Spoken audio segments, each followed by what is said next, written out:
अस्सलाम वालेकुम रहमतुल्लाह। मेरे साथ इस वक्त मौजूद हैं उसामा जावेद ख़ान साहब। ये 2 साल बाद पाकिस्तान के इटली से यहाँ एक स्टूडेंट के तौर पे ये यूनिवर्सिटी में हैं और इन्होंने पाकिस्तान में तब्दीली को किस तरह देखा। पहली बार इन्होंने सफ़र किया 2 साल में जब से पीटीआई की हुकूमत मरकज़ में आई है और 2 सूबों में। तो इनको कैसा लगा वहाँ पहुँच के, इनको कैसा ट्रीट किया गया या इन्होंने कैसा पाया वहाँ इंटरनेशनल एयरपोर्ट पे पहुँच के, इनको क्या तकलीफ़ हुई या इन्होंने क्या सहूलियात देखी वहाँ। आइए इनसे पूछते हैं। मैं 2 साल बाद गया हूँ पाकिस्तान और जब पीटीआई गवर्नमेंट जीती थी तो मैं इधर आ गया था इटली में। तो उसके बाद कुछ देख नहीं सका मैं। जो उनका एक मोटो था कि हम तब्दीली लाएंगे, इंसाफ लाएंगे, नौकरियाँ होंगी, घर होंगे, गरीबों का बहुत ज़्यादा ख्याल रखा जाएगा। तो कुछ ज़्यादा तो नहीं, लेकिन मैं ये कह सकता हूँ कि पीटीआई गवर्नमेंट ने ये किया है कि 10 लाख तक आप अपना इलाज जो कुछ रजिस्टर्ड हॉस्पिटल्स हैं उनमें करवा सकते हैं और वो आपसे चार्ज नहीं करेंगे। इवन कि अगर आप किसी इमरजेंसी में जा रहे हैं या आप इमरजेंसी में वहाँ से शायद निकल रहे हैं तो वो आपको गाड़ी का किराया भी देते हैं। तो ये चीज़ एक अच्छी है कि चलें काम स्टार्ट हो गया है तो आगे अल्लाह ताला की ज़ात करेगी, मज़ीद बेहतर होगा। और एक और चीज़ जो मैंने नोट की कि ज़्यादातर लोगों का इसका पता भी नहीं है, तो एक अवेयरनेस नहीं है। दूसरा फिर एक चीज़ प्रोवाइड की जा रही है तो उसके बारे में भी कुछ इतना उसको आप पब्लिश नहीं किया गया या एडवर्टाइज़ नहीं किया गया ताकि वो आराम फैन बंदे को भी उसका पता हो। तो एक ये चीज़ मैंने देखी है। बाकी बिजली जा रही है 2-2 दिन, पूरा दिन, तो वो महंगी हो रही है और लॉकडाउन लगा रहे हैं तो गवर्नमेंट कोई सपोर्ट नहीं कर रही। यानी कि अब एक वो ताजर जो जिसका कारोबार काफ़ी फैला हुआ है उसको तो फ़ायदा हो रहा है, वो स्टॉक कर रहा है चीज़ें, फिर जब लॉकडाउन होता है तो वो बेच भी रहा है। लेकिन वो लोग जो दिहाड़ी वाले हैं या जस्ट एक दुकान है जिससे वो अपना इंतजाम या अपना जो घरेलू अखराजात हैं वो पूरे कर रहे हैं, उनके लिए मसला है। गवर्नमेंट को ये चाहिए कि वो लॉकडाउन लगाए साथ कोई रिलीफ भी दे ताकि जो स्पेशली गरीब लोग हैं या जो मजदूर तबका है उनके लिए कोई आसानी हो। एक और मज़े की बात ये हुई कि जब मैं इधर से गया तो एक मतलब नॉर्मल जो टाइम लगता है नॉर्मल से भी कम लगा। कतार बनी हुई थी और काउंटर जितने थे वो सारे ओपन थे इटली में। मैं यहाँ से फ्लाई कर गया। दैन जब मैं पाकिस्तान पहुँचा तो 2-3 फ़्लाइट्स और भी थी जो उसी वक्त आगे पीछे कुछ वक्फे से उतरी थी, फिर हमारी भी उतरी। तो पहले तो उन्होंने कहा जी कि जो लंदन से फ्लाइट आ रही है उनका कोरोना का टेस्ट होगा दोबारा। इवन कि हमारे पास हमारी रिपोर्ट्स भी थी, नेगेटिव थी सबकी, लेकिन उसके बावजूद उन्होंने कहा टेस्ट होगा, ठीक है टेस्ट कर लिया।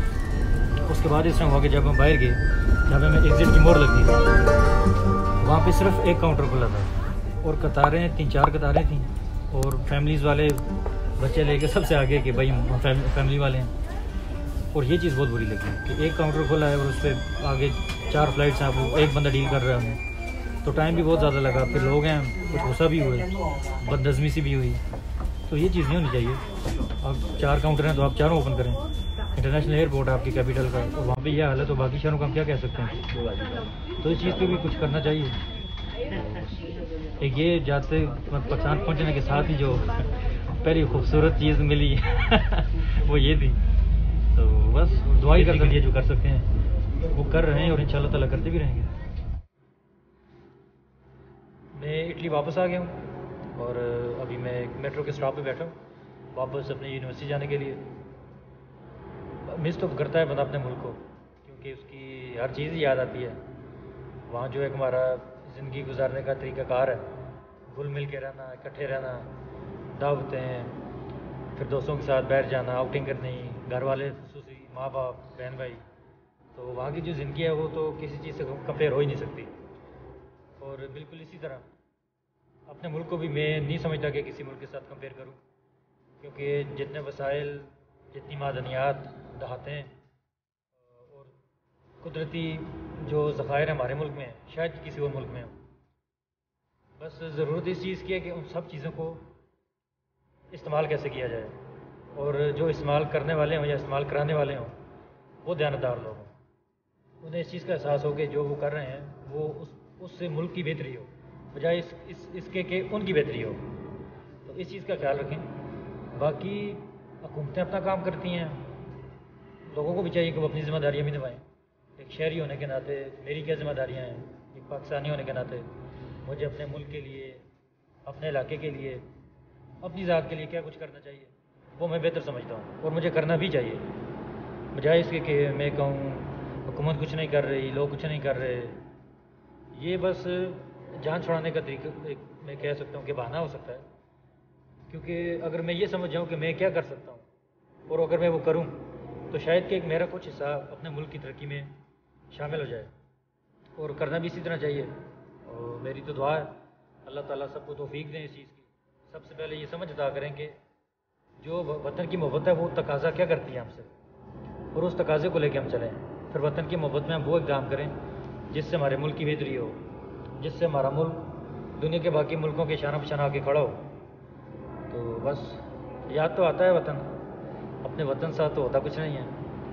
और बस अल्लाह ताला, मैं खुद यहाँ पे स्टूडेंट हूँ तो मैं समझता हूँ कि हम हमारे मुल्क में जो हमारे वज़ीर हैं तालीम के, या वो लोग जो तालीम का निज़ाम बनाते हैं, उसको चलाते हैं, उन्हें चाहिए कि वो कुछ बैनुल-अक़वामी सतह पर ऐसे इक़दाम करें कि जैसे हम लोग यहाँ पे आते हैं, चलें यहाँ से गोरे ना जाएं सारी डिग्री के लिए, लेकिन एक आध सेमेस्टर के लिए कोई ऐसा इंटरनेशनल एक्सचेंज प्रोग्राम हो जिसमें वो जाएं और जाके हमारा माहौल देखें, हमारी सकाफ़त देखें।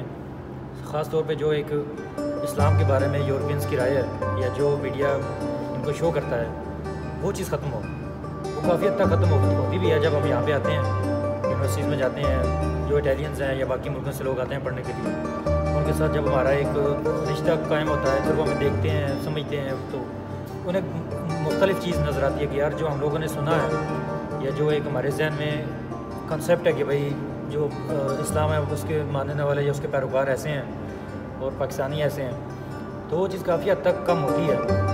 लेकिन चूँकि अब हमारा एक्सपोजर भी उस तरह नहीं होता कि हम मतलब पूरी जगहों पे जाएं और जाके रहें, सबको बताएं, लेकिन जो एक हमारे पास हमारा एक लिमिटेड सा एरिया है जहाँ पे हम रहते हैं, जहाँ पे हम एक्सेस कर सकते हैं, यूनिवर्सिटी है, प्रोफेसर्स हैं, हमारे दोस्त हैं, तो उनके साथ हम बिल्कुल घुल मिल जाते हैं और हमें फिर इस चीज़ का फ़ायदा भी होता है। बस